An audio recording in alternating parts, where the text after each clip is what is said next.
I used to stand at the bottom of our basement stairs holding a plastic laundry basket and just stare at the top step. It was only 14 wooden steps. 14 steps that I had walked up and down 1,000 times without a second thought over the years. But looking up from the concrete floor in my late 60s, it felt like staring up the side of a mountain. I would shift my weight from my left leg to my right, trying to find a comfortable stance. I would grip the wooden handrail so hard my knuckles turned white under the basement light. And I would catch myself taking a deep breath, almost bracing for impact, just to walk up inside my own house. That second of hesitation before you move. That tight feeling in the hips before you even lift your foot off the floor. The way you find yourself dragging your back leg up to meet the front one instead of stepping clean through. If you know exactly what I'm talking about, if you have felt that exact same hesitation at the bottom of a staircase, you're not alone. And more importantly, you are not out of options. I thought my knees were just worn out. I spent over 3 decades working in logistics and warehouse management right here in East Tennessee. I walked on concrete floors all day long. I climbed metal ladders, I moved heavy boxes, I loaded pallets in the freezing cold. My body was my tool, and I figured the warranty was just finally expiring. I assumed the cartilage was gone and this heavy, weak feeling in my legs was just the tax you pay for getting older. But my wife Linda kept watching me. She is a practical woman, an old-school administrator who does not let things slide when she sees a problem. She noticed me pulling myself up those stairs with my arms. She noticed me avoiding the basement altogether unless I absolutely had to go down there. One morning, she left a few printed pages on the kitchen counter next to my coffee mug. It was something my daughter Megan had sent over. Megan works as an occupational therapist, and she knows I will not listen to medical advice unless I can read the numbers myself. The paper was about a major study published in 2022. They tracked over 800 people around my age. And what I read on those pages made me sit down at that kitchen table and really think about what I was doing to myself. When I read through the details, I saw that more than 70% of the people struggling with stairs did not have ruined joints. They were not dealing with bad hearts or bad lungs or worn-out cartilage. They were dealing with sarcopenia.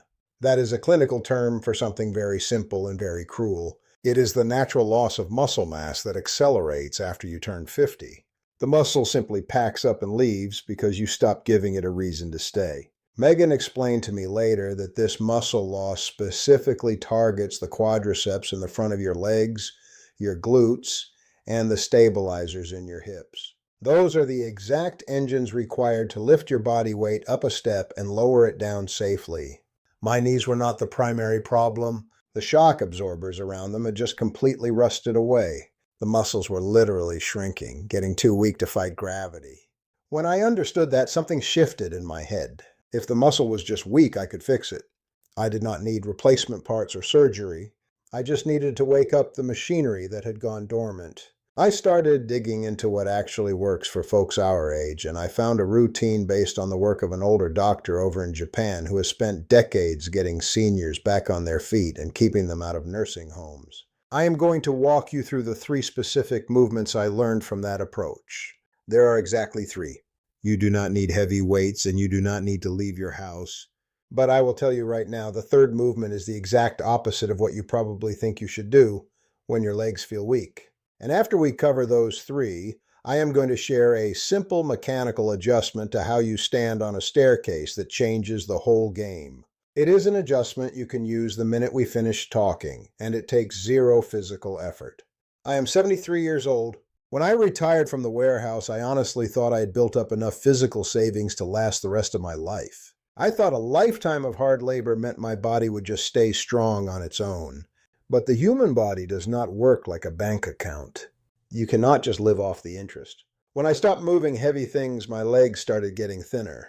I noticed my jeans fitting different around the thighs.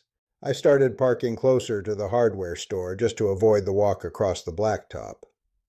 I watched my buddy Tom, a guy who used to unload delivery trucks by himself without breaking a sweat, get to the point where he stopped visiting his own daughter because her apartment was on the 2nd floor. Pride keeps a lot of men my age quiet about this kind of decline.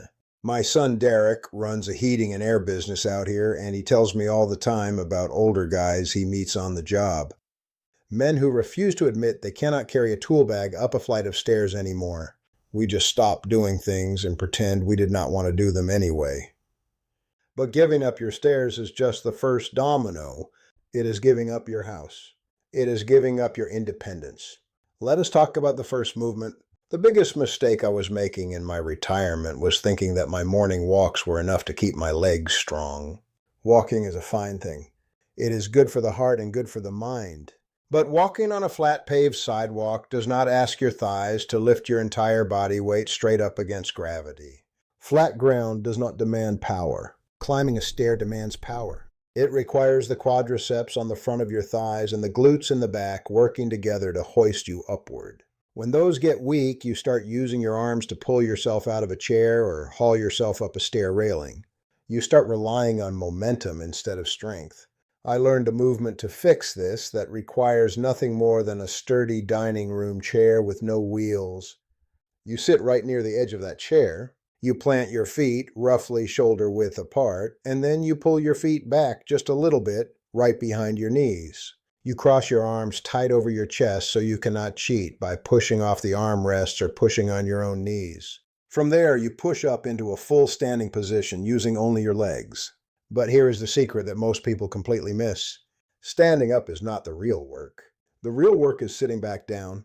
You have to lower yourself back to that wooden seat so slowly that it takes you 3 or 4 full seconds.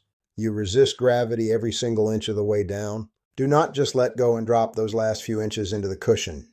That slow lowering motion is called an eccentric contraction, and that is exactly what forces those neglected muscle fibers to wake up, repair, and rebuild. I started doing 10 of these every single morning while I waited for the coffee pot to finish brewing. Just 10 slow repetitions.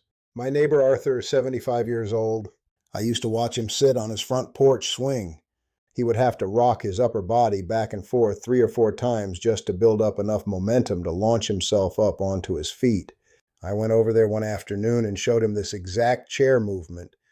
I told him to stop using momentum and start using his legs. He grumbled about it being too slow and too hard on his thighs. But about 3 weeks later, I looked out my front window and saw him stand up from that swing in one smooth, quiet motion. He did not rock. He did not grab the metal chains. He just stood up with clean strength. The muscle was still there waiting for him. It just needed to be reminded of its job. But front and back strength is only half the battle. This brings us to the second movement, and it targets a weakness that catches almost everyone by surprise. When you climb a staircase, there is a fraction of a second with every single step where your entire body weight is balancing completely on just one leg. If you feel wobbly on the stairs, or if you feel your knee caving inward toward the center, it is not your knee joint failing you. It is a critical muscle on the side of your hip called the gluteus medius. I had never heard of it in my life until Megan explained it to me. But I sure felt the consequences when it stopped working. When that side muscle gets weak, your pelvis tilts every time you lift a foot.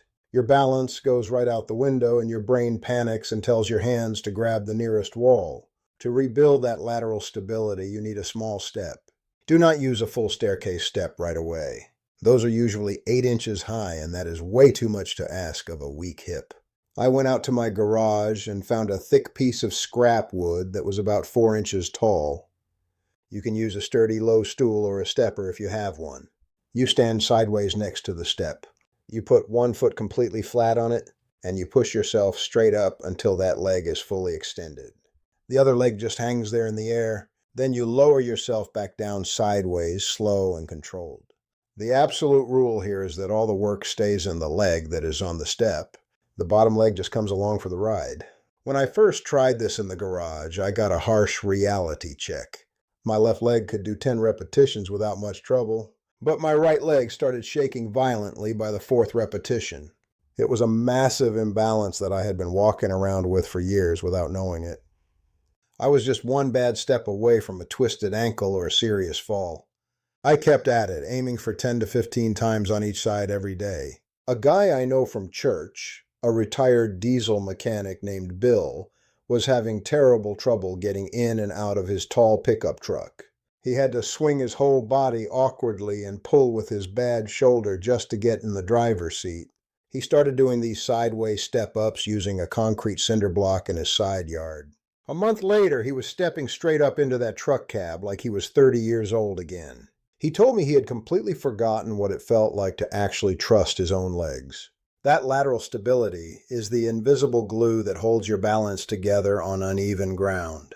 And without it, the next movement I'm going to show you is nearly impossible. Now we are getting to the third movement, and I need you to listen carefully here because this is the one that completely reversed how I felt about my own house. Most people assume that pulling yourself up the stairs is the hardest part. But the truth is, going down the stairs is where the real damage happens. Going down is where the fear lives. When you step down, your leg muscles have to stretch out and contract at the exact same time just to act like physical brakes for your body weight. If those brakes are worn out, your knee joints take the full impact of gravity. That is exactly why going downstairs hurts more than going up. The paperwork Megan gave me showed that training the body specifically for this downward motion builds muscle faster and more effectively than almost anything else we can do. You set this up by standing on the bottom step of your staircase, facing forward as if you were about to walk down. You keep your hand near the railing for balance. You leave one foot planted firmly on the step, and you slowly lower your other foot down toward the floor. But you do not step down.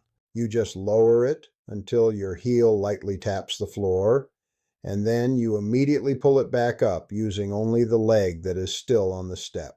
You are teaching that planted leg how to act as a brake again. I started doing 10 of these on each leg every afternoon. The first few days, my thighs burned in a deeply unfamiliar way. It was a deep, working ache that I had not felt since my 20s working on the loading dock. But it was a good burn. It meant the engines were turning back on. When my youngest grandson came over a few weeks later and dropped his plastic fire truck down the basement steps, I did not even think about it. I did not hesitate. I just walked down the steps, picked it up, and walked back up. I did not hold the rail with 2 hands. I did not step sideways like a crab to protect my knees. I just walked like a normal man. My wife Linda was standing in the hallway watching me do it. She did not say a single word, but the quiet look on her face said absolutely everything. She knew the ghost of that weakness was finally leaving our house.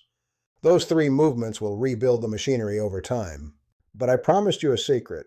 I promised you a simple adjustment that makes climbing stairs immediately easier, even before your muscles get stronger. I actually learned this from Megan, and it made me feel completely foolish for not realizing it a decade sooner. For years, as my legs got weaker, I started standing completely straight up when I approached a staircase. I would keep my back stiff and vertical, and I would rely on the handrail to pull my dead weight upward. But when you stand perfectly straight and try to step up, your center of gravity is trapped behind your feet. You are literally fighting gravity. You are forcing your weakened legs to drag your entire body weight backward and upward at the exact same time. Megan told me to stop pulling. She told me to step up to the bottom stair, plant my foot, and simply lean my chest forward. Just a small hinge at the hips. Nothing extreme, just a slight forward lean. By doing that simple motion, you shift your entire body weight directly over your front foot and over the step. Gravity suddenly switches sides. Instead of fighting to pull you backward, gravity helps you fall forward onto the next step. Your legs do not have to deadlift you anymore. They just have to catch your forward momentum. I tried it the very next morning on those basement stairs. I leaned into the staircase instead of leaning away from it. I barely needed to touch the rail. I felt like I just floated up the steps. It was a mechanical advantage that I had been completely blind to. The physical relief was immediate. It felt like I had taken a heavy bag of concrete off my shoulders. I am not telling you all of this so you can start training to run a marathon. I am telling you this because the world gets awful small when you start avoiding the stairs. You stop going down to your workshop. You stop visiting friends who live on hills. You start living your life in half the space you used to occupy, and you convince yourself that it is fine. You do not have to accept that shrinking world. The human body does not forget how to build muscle. It just waits for you to give it a job to do. Start with the dining room chair. Move to the small wooden step in the garage. Practice tapping the floor from the bottom stair. and lean forward when you climb. It does not take an expensive membership. It takes about 5 minutes a day and the quiet willingness to look your own pride in the eye and admit you need to fix this. I am going to keep putting these things together because nobody warned me what was coming, and I figure somebody needs to be talking about it plainly. The tools you need are sitting right there in your house. Go try that chair movement today. I will be right here when you are ready for the next step.